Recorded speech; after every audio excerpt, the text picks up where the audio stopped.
Gustave Courbet was a French realist painter. He was known for his unadulterated depiction of everyday life and for his provocations. Courbet was born in Ornans, France in 1819 and grew up in a wealthy family. He devoted himself to painting at an early age and briefly studied law before turning to art for good. As the main representative of realism in France, he developed an influential style, painted profitable seascapes and portraits, made contacts with artists such as Claude Monet, and exhibited in Germany, Belgium, and England, winning several awards. Courbet had at least one son named Alfred Emile, but his mother, Virginie Binet, who regularly modeled for Courbet, left him 3 years after his birth and took his son with her.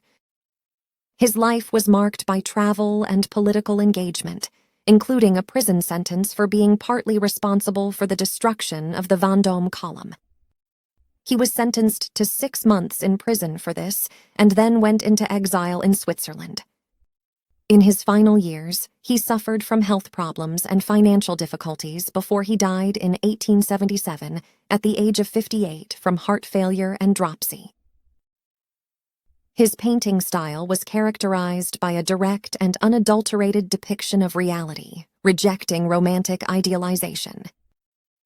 His initially dark and restrained color palette became warmer and brighter as he grew older.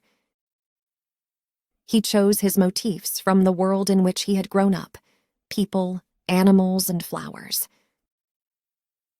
But landscapes and seascapes, as well as portraits and self-portraits, were also part of his repertoire. 3 of his works stand out in particular. The first is The Stonebreakers, a painting depicting the hard work of stonemasons. The Artist's Studio is an impressive work that reflects Courbet's personal and artistic world.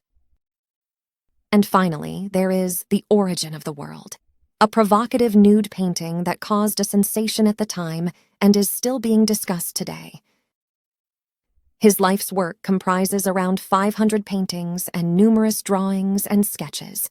He is a key figure in art history who challenged the conventions of his time and laid the foundations for new forms of artistic expression.